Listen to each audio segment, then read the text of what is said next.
नमस्कार, मैं ओम चंचल मेरे वीडियो में आप सभी का स्वागत करता हूँ। आज 31 दिसंबर है, यानी कि 2021 को अलविदा कहने का वक्त अब आ गया है। कुछ ही देर में 2021 चला जाएगा और 2022 शुरू हो जाएगा, यानी कि नया साल शुरू हो जाएगी। 2021 को अलविदा कहने से पहले एक नज़र डाल लेते हैं कि कैसा था हमारा ये 2021। कुछ इस प्रकार था 2021। जैसे ही 2021 शुरू हुई, 16 जनवरी शनिवार के दिन भारत देश में कोरोना फ्रंट लाइन वॉरियर्स को पहला कोविड वैक्सीन का पहला डोज दिया गया। 16 जनवरी का दिन भारत के इतिहास में एक ऐतिहासिक दिन है। और इसके बाद 26 जनवरी 2021, कौन भूल सकता है इस दिन को। इस बार की गणतंत्र दिवस जो हुआ भारत में, ऐसे भारत के इतिहास में पहले कभी भी नहीं हुआ था। दिल्ली की लाल किला में क्या क्या हुआ, भारत की वासी नहीं बल्कि पूरे विश्व की जनता जानती है कि उस दिन लाल किले में क्या हुआ। जिस जगह पर मेरी भारत का तिरंगा लहरानी चाहिए थी, उस जगह पर खालिस्तान के लोगों ने अपनी झंडा को लहराया। एक ऐतिहासिक गणतंत्र दिवस है, क्योंकि ऐसा गणतंत्र दिवस भारत ने इससे पहले कभी नहीं हुआ।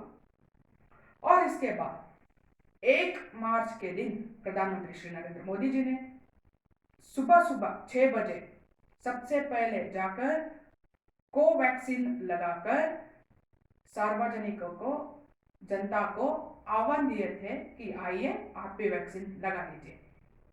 1 मार्च यानी कि ये वही दिन है जिस दिन सार्वजनिकों को भी, जनता के लिए भी वैक्सीन उपलब्ध किया गया। और आज भारत देश में करोड़ों लोग वैक्सीन ले चुके हैं, बल्कि 100 करोड़ से भी ज्यादा लोग वैक्सीनेट हो चुके हैं। और इससे पहले भी अनेक महामारी आए हैं, लेकिन हर महामारी में भारत को सबसे आखिर में वैक्सीन दिया जाता था। लेकिन इस बार भारत को किसी ने वैक्सीन दिया नहीं, बल्कि भारत में वैक्सीन बनाया गया। यह आत्मनिर्भर भारत की ओर एक और कदम है। कोवैक्सीन जो कि मोदी जी ने खुद लगवाया था, ये कोवैक्सीन पूरी तरीके से भारत में बनाया हुआ वैक्सीन है, पूरी तरीके से स्वदेशी वैक्सीन है।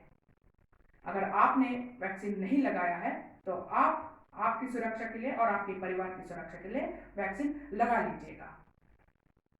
2021 के शुरू के 2-3 महीने जैसे तैसे निकल गए, लेकिन जैसे ही अप्रैल का महीना शुरू हुआ, कोरोना का दूसरा लय, कोरोना का सबसे बड़ा दूसरा लय यानी कि सबसे बड़ा और खतरनाक लय ने पूरी भारत को अपनी चपेट में ले लिया।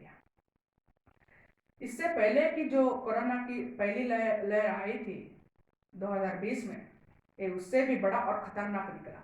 2021 तो अपनी बड़ा भाई 2020 से भी बहुत ही सख्त और खतरनाक और एक सख्त शिक्षक की तरह था। इस कोरोना का दूसरा लय में हम सभी ने बहुत सारे कष्ट झेले हैं, बहुत सारे नष्ट भी हुआ है। इस दूसरी लय में कितने सारे लोग एम्बुलेंस के लिए तड़पते थे। अगर एम्बुलेंस मिला तो बेड के लिए तड़पते थे, बेड मिली तो ऑक्सीजन के लिए तड़पते थे, अगर ऑक्सीजन मिला तो रेमडेसिविर के लिए तड़पते थे। कितने सारे लोग तड़प तड़प कर अपनी प्राण पक्षी को छोड़ दिए। ये 2021 ने हम सभी को दिखाया है, बल्कि कोरोना वायरस ने एक बार फिर से कह दिया है कि हम इंसान की हैसियत क्या है, कोरोना वायरस ने फिर से दिखा दिया है। कोरोना का दूसरा लय ने काफी कुछ सिखाया है। इस दौरान हम सभी ने काफी कुछ नया नया सीखे भी है। इसके चलते सभी राज्य सरकारों ने अपनी अपने राज्यों में सभी लॉकडाउन लगाकर, curfew, night curfew, weekend curfew लगाकर इस कोरोना का दूसरा लय के साथ हमने जीत हासिल कर दिया है। जैसे विविधता में एकता है, ठीक उसी तरह हम सभी ने एकता की प्रदर्शन करते हुए इस कोरोना का दूसरे लय से सामना किए और हम सभी ने कोरोना के दूसरे लय से जीत हासिल कर ली। और इसी कोरोना के दूसरे लय के दौरान 9 अप्रैल के दिन आईपीएल का 14वें सीजन का भी शुरुआत हुई, जो कि पहला मैच चेन्नई के चिपॉक स्टेडियम में royal Challengers Bengaluru versus Mumbai Indians के बीच खेला गया था।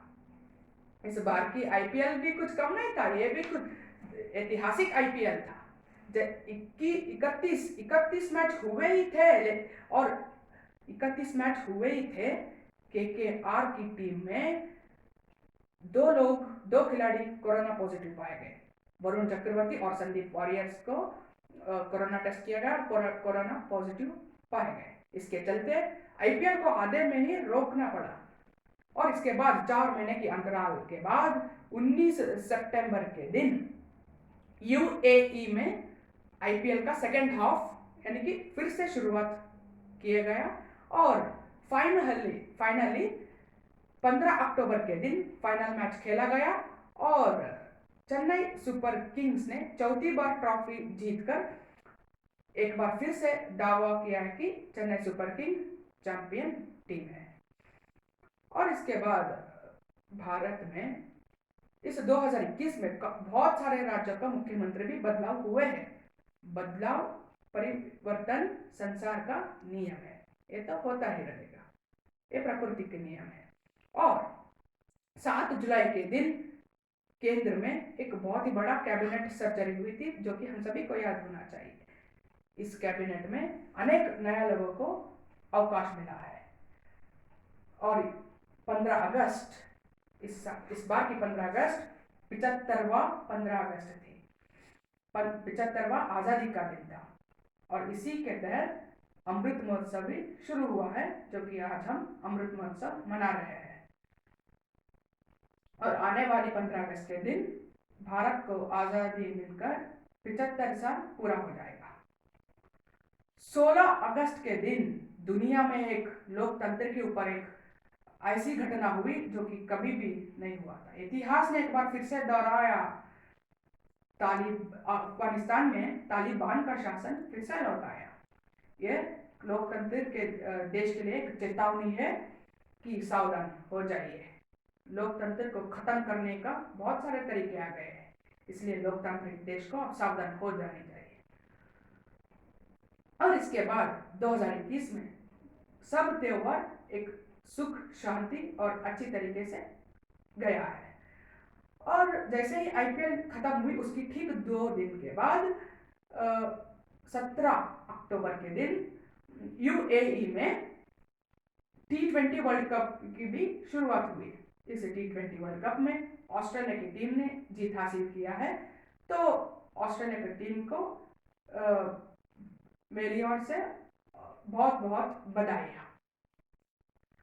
और इसके बाद 19 नवंबर के दिन, ये वही दिन है जिस दिन गुरु नानक जयंती के पर्व के अवसर पर प्रधानमंत्री श्री नरेंद्र मोदी जी ने भारत देश की जनता के सामने आकर के तीनों कृषि कानून जो कि पिछले साल लागू हुए थे, उन तीनों कृषि कानून को हटा दिए हैं। 2021 में हम सभी ने काफी कुछ सीखा है। 2021 ने बताया है कि इंसान का सबसे बड़ा पासपोर्ट अगर कुछ है तो स्वस्थ है। स्वस्थ है तो आप बिल्कुल सुरक्षित है, और अगर आप स्वस्थ है तो आप कहीं पर भी दुनिया में आ जा सकते हैं। 2021-2020 से सख्त था, एक सख्त टीचर की जैसा था, जो कि हम सभी को काफी कुछ सिखाया है। और अब वक्त है 2021 को गुड बाय कहने का और 2022 को वेलकम करने का। एक नया उत्साह, एक नई उमंग, एक नया हौसला के साथ 2022 की हम सभी स्वागत करते हैं। इस 2022 में उम्मीद करते हैं इस 2022 में काफी कुछ अच्छा होगा, एक काफी कुछ नया होगा, क्योंकि उम्मीद पर दुनिया कायम है, आशा अमर है। इस 2022 में कुछ ऐसा करके दिखाए, कुछ नया करके दिखाए, और हमारे भारत देश को एक नई तरक्की की राह पर लेके जाएं, और भारत को एक नई तरक्की की ऊंचाई के ऊपर लेके जाए। भारत का नाम पूरी दुनिया में रोशन करेंगे। फाइनली 2021 को गुड बाय कहेंगे और welcome to 2022, good bye 2021, welcome 2022। इस वीडियो को ज़्यादा से ज़्यादा वायरल कीजिएगा।